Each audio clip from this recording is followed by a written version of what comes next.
এই সন্ত্রাসী তারা মিছিল করছে, গতকালকে শ্রমিকে পুলিশের উপর তারা ককটেল নিক্ষেপ করেছে।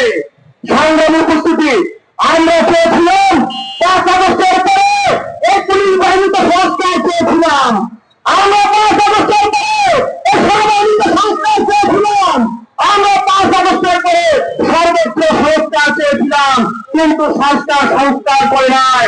আমরা দেখেছি ঢাকা বিশ্ববিদ্যালয়ে আমরা কিছুটা সংস্কার দেখেছি। কি সংস্কার? ঢাকা বিশ্ববিদ্যালয়ে হল দখলের যে রাজনীতি ছিল সেই রাজনীতির সংস্কার হয়েছে। আমরা এমনিভাবে দেখতে চাই, আপনারা জানেন 5 আগস্টের পরে প্রতিটি সমস্ত বিষয়রা দাঁড়িয়ে গিয়েছিল, দায়িত্বহীন কারণে খতিব মুফতির মুলাজিম পালিয়ে গিয়েছিল, বিভাগীয় দায়িত্বশীলরা পালিয়ে গিয়েছিল, বিজ্ঞানের দায়িত্বশীলরা পালিয়ে গিয়েছিল, সর্বত্র প্রতিরোধের দর্শকরা পালিয়ে গিয়েছিল। পালানোর পরে প্রত্যেকটা জায়গায় আপনারা জানেন অ্যাডহক কমিটি করা হয়েছিল।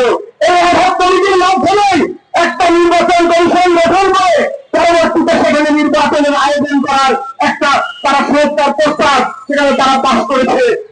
আমরা দেখেছি শুধুমাত্র একটা জায়গায় প্রতিবাদের ঘোষণা হয়ে গেছে, একজনও বিদায় নেয় নয়, শুধুমাত্র সাধারণ খানকে গ্রেফতার করা হয়েছে, শুধুমাত্র ওসমান আলী পালিয়ে গিয়েছে।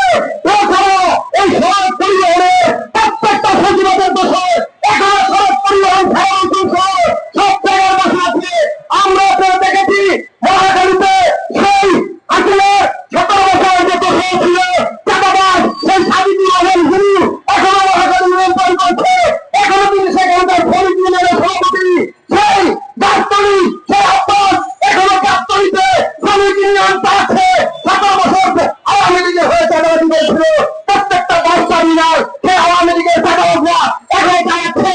আমরা চেয়েছিলাম 5 আগস্টের পরে শ্রম সচিবের সাথে দেখা করেছি, শ্রম উপদেষ্টার সাথে দেখা করেছি, আমরা চাইছি 5 আগস্টের পরে আর কোন দখলদারিত্বের রাজনীতি করবে না। এই সমস্ত শ্রমিক ইউনিয়নগুলো বিরুদ্ধ করে আপনারা অ্যাডহক কমিটি করবেন, কিন্তু অত্যন্ত দুঃখের বিষয় সেখানে আগে অ্যাডহক কমিটি করা হয় নাই, আগে জনগণের প্রতিনিধি তার সেখানে নির্বাচিত হয় নাই।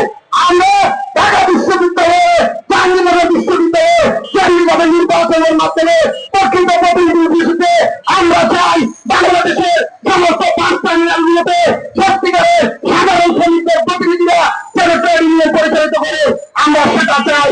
এবং সেটা যদি না হয় এই বাস পরিবহন শ্রমিক ইউনিয়নের আওয়ামী লীগের সচিবরা আগামী দিনে এই গণতান্ত্রিক সরকারকেও তারা বিরক্ত করবে, তারা চাপে ফেলবে। সবাইকে ধন্যবাদ। আসসালামু আলাইকুম।